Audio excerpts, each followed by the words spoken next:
So hello everyone, कैसे हैं आप सब। Welcome to my first vlog. So start करते हैं 100 डेज चैलेंज। स्टार्ट करते हैं डे को। आज है 24 जनवरी, 8:48 AM हो रहा है। पानी तैयार है और जोश भी पूरा हाई है। सो ये मैंने आज का पूरा टू डू लिस्ट प्लान कर लिया है।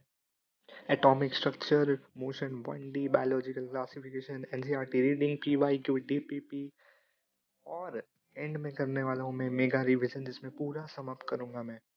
तो शुरू करते हैं। उससे पहले मेरा एक फेवरेट कोट है रिचर्ड ब्रांसन का, जो आप पढ़ सकते हैं। If your dream don't scare you, they are too small. So guys, बहुत हो गया मोटिवेशन। शुरू करते हैं एटॉमिक स्ट्रक्चर। सो ये मैं आरंभ बैच से कर रहा हूँ। 7 आवर का लेक्चर है, वन शॉट है। जितना हो पाएगा 2 आवर 3 आवर का मैं करूंगा और फिर मैं आगे प्रोसीड करूंगा। प्लान बहुत ही सिंपल है। सारे सब्जेक्ट्स को साथ साथ मैनेज करना है। ऐसा नहीं कि 5 आवर्स तक 7 आवर्स तक बैठ के एक वन शॉट देखना और फिर उसको ही रिवाइज करना है। मैं अभी ये नहीं करना क्योंकि टाइम बहुत कम है। तो मैं सारे सब्जेक्ट को एक साथ टाइम दे रहा हूँ, इक्वल टाइम दे रहा हूँ, इक्वल वेटेज दे रहा हूँ। सो गाइस, ये चैप्टर बहुत सिंपल है और काफ़ी मार्क फेचिंग है। एक बार डिटेल में समझ लो, मज़ा आ जाएगा बहुत ज़्यादा ही। और थोड़ा बोर लग रहा है बट कर लेंगे। थ्योरी थ्योरी थ्योरी, इसमें बस थ्योरी ही है और ये थ्योरी से ही डायरेक्ट क्वेश्चन बनते हैं। पीवाईक्यू मैंने देखा, चेक किया और बहुत ज़्यादा थ्योरी है और थ्योरी से एक दो क्वेश्चन बनते हैं, तो ब्रीफली करना ज़रूरी है। सो मैंने ऑलमोस्ट 40% लेक्चर कंप्लीट कर लिया है। देखो गैस, करना पड़ता है क्योंकि pain of discipline is much greater than pain of regret. तो भाई डिसिप्लिन के साथ साथ फॉलो करना है। जिस जोश से आज स्टार्ट किया उस दिन एग्जाम के दिन तक वही जोश को मेंटेन करना है। इस ब्लॉग में आपको इसके प्रॉपर शॉर्ट नोट्स मिल जाएंगे, फॉर्मूला शीट मिल जाएंगे, जिससे आपका डायरेक्ट न्यूमेरिकल सॉल्व होगा। कोटा फैक्ट्री तो हम सब ने देखा है। डिस्कवरी और हिस्ट्री आपको बहुत बोर लग रहा होगा, लेकिन डायरेक्ट क्वेश्चंस बनते हैं इनसे, तो एक बार कर लीजिएगा। मैं सोच रहा हूँ आज के लिए इतना ही टॉपिक रखते हैं, फिर कल से नेक्स्ट टॉपिक स्टार्ट करेंगे इस चैप्टर का। सो मैं सोच रहा हूँ कि अब मैं सारी थ्योरी को रिवाइज कर लूँ ताकि माइंड में सेट हो जाए, लर्न हो जाए अच्छे से। सो ऑलमोस्ट 2 आवर 40 मिनट्स हो चुके हैं। अभी टाइम हो रहा है 11:10 हो रहा है। सो मैं रिवाइज जब करता हूँ, रिविजन, तो ऐसे मैं वाइट बोर्ड पे लिख के करता हूँ ताकि मेरा वो जल्दी से माइंड में फिट हो जाता है। So now it's time to practice questions. तो मैंने पीवाईक्यू उठा लिया और मैं मूल कॉन्सेप्ट का पीवाईक्यू कर रहा हूँ, जो आई थिंक बहुत इंपॉर्टेंट भी है। जितने आप क्वेश्चन प्रैक्टिस करेंगे इस टाइम, वो बहुत मैटर करेगा।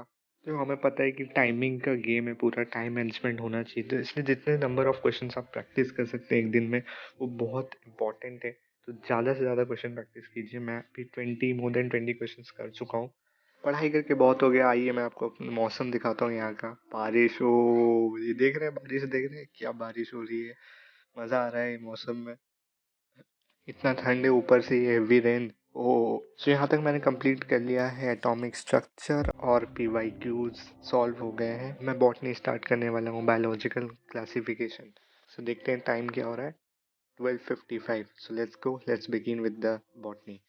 विपिन सर, इनकी एनर्जी भी बहुत बहुत ही हाई रहती है, इनकी एनर्जी। अगेन ये भी मैं आरंभ बैच से कर रहा हूँ, वन शॉट से कर रहा हूँ। 5 आवर का लेक्चर है। आज मैं आधा करूँगा और मैं कल नेक्स्ट हाफ करूँगा। सो देखते हैं कितना हो पाता है। सो ये बहुत डीपली पढ़ाते हैं और एनसीईआरटी भी साथ साथ करवाते हैं। तो एनसीईआरटी आप एक बार यहाँ पे अच्छे से पढ़ लो फोकस करके, और एक बार खुद ओपन करके, बुक ओपन करके पढ़ लो। बहुत सफिशिएंट है, बहुत इनफ है, बहुत ही इफेक्टिव है। जो बायो में मैं जो प्रेफर करता हूँ, वो मेरा पर्सनल चॉइस यही है कि मैं एनसीईआरटी को एटलीस्ट 7 to 10 बार करने का ट्राई कर रहा हूँ। मतलब अभी तो मैंने एक एक चैप्टर को कर लिया है वैसे, लेकिन एक बार अगर आप एक एनसीईआरटी के चैप्टर को 10 बार कर लेते हो और उसके पीवाईक्यूज आप सॉल्व कर लेते हो, तो वो मोर देन एनफ है। आप 360 आउट ऑफ 360 स्कोर कर सकते हो। आई नो कुछ लोग का क्वेश्चन ये होगा कि भाई लिख लिख के क्या मतलब कर रहा है, रिवीजन भी कर रहा है और इतना लिख क्यों रहा है, नोट्स क्यों बना रहा है अभी इस मोमेंट पे। देखो, मेरा हमेशा से मतलब यही है कि मैं अगर कुछ भी लेक्चर करता हूँ या फिर रिवाइज करता हूँ या फिर खुद सेल्फ स्टडी भी करता हूँ, तो मैं लिख लेता हूँ, क्योंकि लिखने से ना वो माइंड में फिट हो जाता है। सो आज के लिए इतना रहने देते हैं बॉटनी। कल इस चैप्टर को कंप्लीट करेंगे। सो टाइम क्या हो रहा है, 2:22 हो रहा है। तो 1 आवर का मैं सोच रहा हूँ अभी ब्रेक लेते हैं, 1 आवर का। सो आई एम बैक दोस्तों। अभी मैं एनसीईआरटी रीड करूँगा, एनिमल टिश्यू रीड करूँगा, साथ साथ बायोलॉजी क्लासिफिकेशन रीड करूँगा। तो स्टार्ट करते हैं।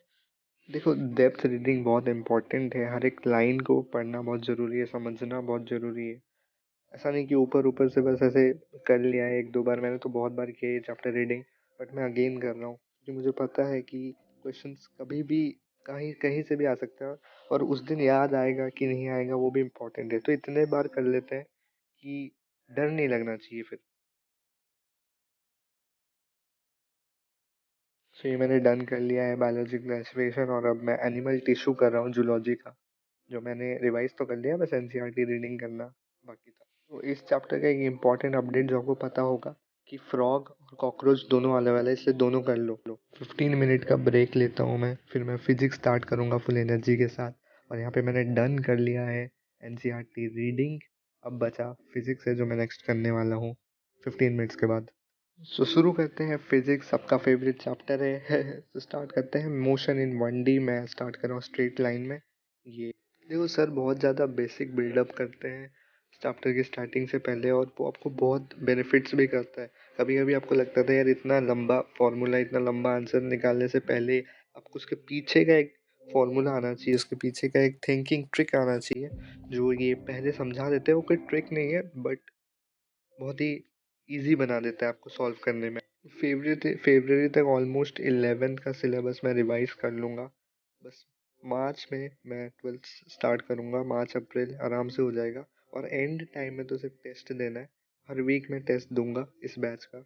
देखो मॉक टेस्ट तो मैं हर संडे दूंगा, बट एंड मोमेंट यानी कि अप्रैल 15 से मैं 15 दिन सिर्फ टेस्ट ही देता रहूँगा और रिवाइज करता रहूँगा। सो कल आगे का कंटिन्यू करेंगे। 7:15 हो चुका है, और लेक्चर जो मैंने बोला था मोशन वो भी कंप्लीट मैंने कर लिया आज का पार्ट। कल फिर इसे कंटिन्यू करेंगे। अब लास्ट बचा है मेगा रिवीजन, जो मैं अभी स्टार्ट कर रहा हूँ।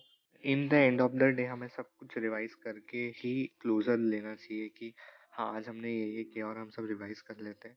मैंने वही किया, PYQ किए, और बस इतना ही था आज के दिन का, और ये मैंने कंप्लीट कर लिया मेरा पूरा आज का plan. So thank you guys मेरे साथ बने रहने के लिए। कुछ भी डाउट है तो कमेंट करें, लाइक करें और सब्सक्राइब करें। Thank you guys, thank you for watching. मिलते हैं कल न्यू व्लॉग के साथ। Thank you.